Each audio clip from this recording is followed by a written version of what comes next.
कि राहुल गांधी की छवि इस एक साल के भीतर भीतर कितनी बदल गई है। क्योंकि राजनीति में संभावनाओं पर विश्वास करते हुए अपनी शख्सियत को धार देना बहुत मुश्किल होता है, क्योंकि राजनीति प्रासंगिकताओं का खेल है, छवि का खेल है। एक बार छवि बदल गई, एक बार छवि बिगड़ गई तो बनाना मुश्किल होता है। सियासत के दामन पर जो दाग लग जाते हैं तो उसको छुड़ाने में बहुत वक्त लग जाता है, यहां सर्फ एक्सेल काम नहीं करता। लेकिन राहुल गांधी ने कुछ कमाल कर दिया है। साल बीतने को है, राहुल गांधी का अंदाज बदला हुआ है। अब क्लीन शेव और व्हाइट कुर्ता पजामा में राहुल गांधी नजर नहीं आते हैं, टी शर्ट रहता है और टी शर्ट के साथ दाढ़ी को लेकर राहुल गांधी लगातार अपनी बयानबाजी भी करते हैं और सरकार पर निशाना भी साधते हैं। मौजूदा समय में 2024 में अगर किसी ने अपनी सियासी कलम की स्याही को सबसे गाढ़ा किया है तो वो राहुल गांधी ने ही किया है। और राहुल गांधी की सियासी कलम की स्याही संविधान की दुहाई से गाढ़ा हुई है। ये राहुल गांधी सत्ता पक्ष के सामने कभी मौन पड़ जाते थे, कभी फेल राजनेता के रूप में नजर आते थे, लेकिन मौजूदा समय में विश्व के सबसे बड़े लोकतांत्रिक देश के नेता प्रतिपक्ष के तौर पर राहुल गांधी ने अपने आप को स्थापित कर लिया है।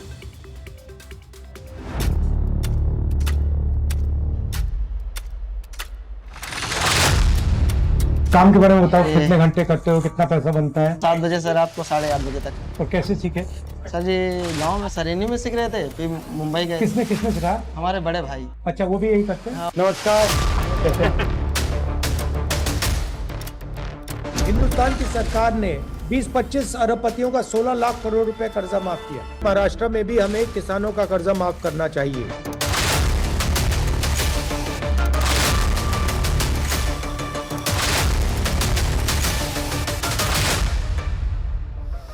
जब इससे कोई चलता है वो ये भी नहीं सोचता कि ये किसी मजदूर ने बनाया है। हिंदुस्तान जो बन रहा है ये आप लोग तो बना रहे हो जी, मगर आपकी कोई सुनवाई नहीं, कुछ भी नहीं सर। राहुल गांधी की ये तस्वीरें कुछ अलग हैं, कुछ बदली सी हैं। ये पुराने राहुल गांधी की तस्वीरें नहीं हैं, जो राजनीतिक भाषण में थोड़े कमजोर थे, जो भारत के आम जनमानस से दूर थे। अब बहुत कुछ बदल गया है। राहुल गांधी का अंदाज बदला है, राहुल गांधी का पहनावा बदला है, राहुल गांधी की भाषा शैली बदली है, राहुल के राजनीतिक हमलों का तरीका भी बदला है, राहुल की राजनीति का स्टाइल बदल गया है। और इसलिए हम कह रहे हैं कि 2024 के राहुल बदले से हैं। साल का आखिरी दिन नजदीक है और शायद 2024 का साल सबसे बड़े राजनीतिक बदलाव का गवाह बना है। जहां राहुल गांधी लोको पायलट के बीच जाते हैं, छात्रों के बीच बैठते हैं, सब्जी मंडी में सब्जी के दाम पूछते हैं और मोची की दुकान पर जाकर उनका हालचाल जानते हैं, राहुल गांधी राजनीति की एक नई पटकथा लिख रहे हैं, जिसमें वो कहानीकार हैं और भारत की जनता उस कहानी का किरदार। और अलग अलग इन किरदारों के जरिए राहुल सत्ता की उस सीढ़ी को चढ़ना चाहते हैं जो पिछले 10 सालों से उनका रास्ता रोके हुए है। ये राहुल गांधी अलग है। अब राहुल बस में भी सफर करते हैं और मेट्रो में भी जाते हैं। राहुल मोची की दुकान पर पॉलिश की चमक से भी वाकिफ होते हैं। और ये राहुल गांधी भारत के मजदूरों के हाथों में पड़े तसलों के वजन भी नापते हैं। नाम क्या आपका? कमलेश कुमार। आपका? रामचेत। आपका? राघव राम। दिखाओ भैया मुझे क्या करते हो। ये नया आइटम है, कैलकुलेशन लगा के। ये आपने बनाया? शुरुआत से आपने बनाया? हाँ जी, कारीगरी बहुत है साहब, पर मजबूर हूँ, धन नहीं है हमारे पास, हमें कोई सुविधा नहीं मिलती। हमारे पिताजी यही करते हैं। आप कितने साल से कर रहे हो? 2-4 साल हम भी किए, हमको कोई रिस्पेक्ट नहीं देता है, कोई इज्जत नहीं करता, इसलिए हम छोड़ दिए। तो सरकार कोई सुविधा देती है आपको? कुछ तो होगा। विश्वकर्मा योजना निकली थी साहब, गए 10 दिन ट्रेनिंग दिए। क्या था विश्वकर्मा योजना में? क्या ये था? जूता उद्योग बनाना था। तो ज्ञान तो आपके पास है, ज्ञान हमारे ट्रेनिंग वो करा रहे हैं, ये कैसी बात हुई? लाभ लेने के लिए, मतलब लाभ लेने के लिए उनको ट्रेनिंग दी जाती थी कि कोई फायदा मिल जाए इनको। ये तस्वीरें राहुल गांधी की साल 2024 की कहानी को समेटे हुए हैं। टिप टॉप सफेद कुर्ता, फर्राटेदार अंग्रेजी और क्लीन शेव रहने वाले राहुल अब सफेद टी शर्ट पहनते हैं। उनकी दाढ़ी बढ़ गई है और राजनीति धारदार हो गई है। और इसलिए हम कह रहे हैं कि 2024 के राहुल थोड़े बदले से हैं। तस्वीरें बहुत कुछ बयान करती है, इसलिए हमने तस्वीरों को सहेजकर ये रिपोर्ट तैयार की थी कि तस्वीरों के सहारे आप राहुल गांधी की इस यात्रा को देख सकें। देखिए, हिंदुस्तान के सियासी मंच पर जो आवाज सबसे ज्यादा गूंजी है और जिसे देश ने सबसे ज्यादा सराहा है, उस फहरिस्त में इंदिरा गांधी से लेकर अटल बिहारी वाजपेयी का नाम आता है। नरेंद्र मोदी मौजूदा दौर में प्रधानमंत्री उस सूची में सबसे अव्वल नजर आते हैं जो अपने भाषणों से, अपने शैली से, भाषा शैली से लोगों का सम्मोहन कर सकते हैं। लेकिन अगर बात राहुल गांधी की करें तो जो शख्स कभी संसद से लेकर सड़क तक सत्ता पक्ष के सवालों पर आंखें मूंद लिया करता था, आंखें भींच लिया करता था, आज वही राहुल गांधी अपनी यात्राओं से लेकर संसद के पटल पर आवाज को बुलंद कर रहे हैं और वो भी आध्यात्म के सहारों से सियासी प्रपंचों को समझाने की कोशिश करते हैं। तभी हम कह रहे हैं कि ये राहुल गांधी थोड़े बदले से हैं। राहुल गांधी की इस छवि में परिवर्तन की गवाह सिर्फ देश की सड़कें नहीं हैं, सड़क से लेकर संसद तक राहुल का अंदाज बदल गया है। राहुल अब लोकसभा में नेता प्रतिपक्ष हैं और उनके बयानों की चर्चा देश के नुक्कड़ों पर होती है। पहले संसद के अंदर जब बीजेपी, कांग्रेस या राहुल गांधी पर शब्दों के प्रहार करते थे तब राहुल गांधी मुस्कुरा दिया करते थे, नरेंद्र मोदी को गले लगाते थे और ऐसा लगता था जैसे राजनीति की इस क्लास में राहुल थोड़े कमजोर से हैं। लेकिन साल बदले और बदल गया राहुल गांधी के बयानों का अंदाज, क्योंकि मौजूदा समय में संसद में जब रागा दहाड़ता है तो सत्ता पक्ष भी उनकी बयानों को गंभीरता से लेती है। साल 2024 में संसद के भीतर राहुल गांधी के उस अंदाज को भी देख लीजिए जो इस साल की हाईलाइट रहा। 21वीं सदी में सर एक नया चक्रव्यूह तैयार हुआ है। स्पीकर सर वो भी लोटस की शेप में है सर, और उसका चिन्ह प्रधानमंत्री जी अपनी छाती पर लगा के चलते हैं। चक्रव्यूह में हजारों लोग होते हैं सर, मगर उसके बिल्कुल सेंटर में 6 लोग कंट्रोल करते हैं। तो जैसे उस टाइम 6 लोग कंट्रोल करते थे वैसे आज भी 6 लोग कंट्रोल कर रहे हैं चक्रव्यूह को। नरेंद्र मोदी जी, अमित शाह जी, मोहन भगवत जी, अजीत दोवल जी, अंबानी और अदानी जी कंट्रोल कर रहे हैं। इन्होंने मणिपुर में हिंदुस्तान की हत्या की है, सिर्फ मणिपुर की नहीं, हिंदुस्तान की हत्या की है। इनकी राजनीति ने मणिपुर को नहीं, हिंदुस्तान को मणिपुर में मारा है। जब आपने अग्निवीर लागू किया तो आपने उन युवाओं की उंगली काटी। जब आप पेपर लीक कराते हो, 70 बार आपने पेपर लीक करवाया है, तब आप हिंदुस्तान के युवाओं के अंगूठा काटते हो। पुराने राहुल और नए राहुल में बहुत अंतर है। अब राहुल गांधी विपक्ष का चेहरा और संसद में नेता प्रतिपक्ष हैं। पहले जब राहुल संसद में बोलते थे तो सत्ता पक्ष खिल्लियां उड़ाता था और राहुल गांधी को एक मीम मटेरियल बताता था। आपके अंदर जो प्यार है उसको निकालूंगा और आप सबको कांग्रेस में बदलूंगा।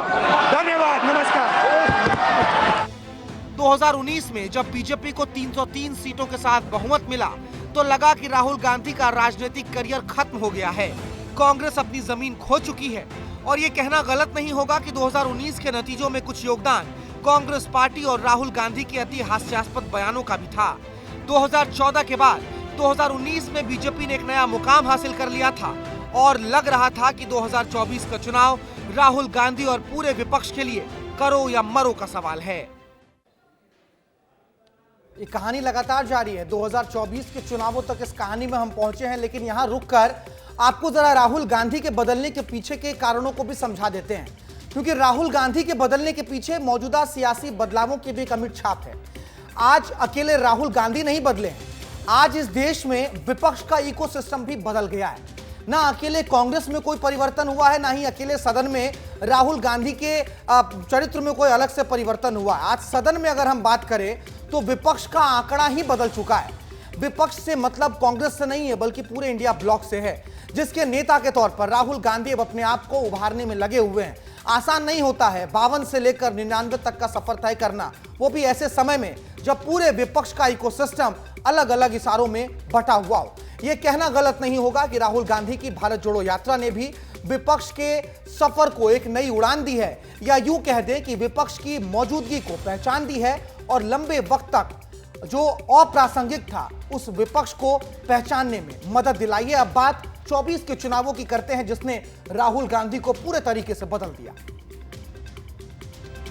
2024 का लोकसभा चुनाव राहुल गांधी की अग्नि परीक्षा थी। लड़ाई 52 के आंकड़े को बढ़ाने और अपनी साख को वापस पाने की थी। 2019 के आम चुनाव में राहुल की डूबती कांग्रेस की नाव के पास 52 सीटों का सहारा था, लेकिन शायद राहुल ने भी ठान लिया था कि इस बार आर पार की लड़ाई में कोई उन्हें बचा सकता है तो वो है भारत की जनता। इसलिए 2019 के नतीजों के बाद राहुल ने 2 पदयात्रा निकाली। पहली भारत जोड़ो यात्रा कन्याकुमारी से कश्मीर तक थी और दूसरी भारत जोड़ो यात्रा मणिपुर से लेकर मुंबई तक थी। और ये कहना गलत नहीं होगा कि इन दोनों यात्रा ने राहुल गांधी के साथ साथ पूरे विपक्ष की तकदीर को बदल कर रख दिया। बीजेपी आरएसएस के लोग आक्रमण किस चीज पे कर रहे हैं? मुझे गाली देते हैं, मैं उनका धन्यवाद करता हूं, क्योंकि मैंने आपको शून्यता की बात की, शिव की बात की, उसको मैं समझता हूं और मैं दिल से उनका धन्यवाद करता हूं कि जितना भी वो मेरे ऊपर प्रेशर डालें, जितनी भी गाली लगाएं, जो भी वो करें, उससे मैं सिर्फ सीखता हूं। भारत जोड़ो यात्रा के बाद राहुल गांधी के हाथ लगी एक लाल संविधान की किताब और शायद इस किताब में छिपा था सत्ता में राहुल गांधी की वापसी का रास्ता। 2024 के पूरे कैंपेन के दौरान राहुल गांधी इस किताब के सहारे अपने चुनाव प्रचार को धार देते रहे और इस किताब ने राहुल गांधी के सियासी रसूख को बदल कर रख दिया। दूसरी तरफ बीजेपी और आरएसएस जो संविधान को मानते नहीं है, वो इसको खत्म करना चाहते हैं, क्योंकि वो जानते हैं देश का संविधान के साथ बहुत गहरा रिश्ता है। सामने आके नहीं कह सकते हैं कि हम संविधान को रद्द करना चाहते हैं। जो भी वो करते हैं संविधान को कमजोर करने के लिए करते हैं। 12वीं को अदानी जी के हवाले कर दिया। सरकार आपकी नहीं है, सरकार महाराष्ट्र की नहीं है, सरकार महाराष्ट्र के युवाओं की नहीं है, सरकार अदानी की है। उसने खरीदी है आपकी सरकार, एमएलए खरीदवाए हैं, मीटिंग में बैठा, यह सच्चाई है। इसी लाल किताब के सहारे राहुल गांधी ने एक बड़ा उलटफेर किया। भारत की सबसे पुरानी पार्टी 52 से सीधे 99 पर आ गई।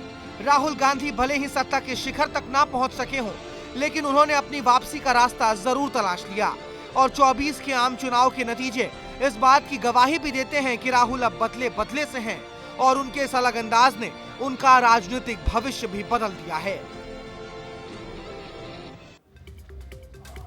हिंदुस्तान की सियासत की यही खूबसूरती है कि हिंदुस्तान की सियासत मौका देना जानती है। कभी राहुल गांधी की दादी इंदिरा गांधी ने जब इमरजेंसी लगाई थी तो लगा वापसी होगी नहीं, लेकिन मौका दिया गया। अब एक बार 2024 के अंत आते आते ऐसा लग रहा है कि भारत की सियासत राहुल गांधी को एक मौका दे रही है।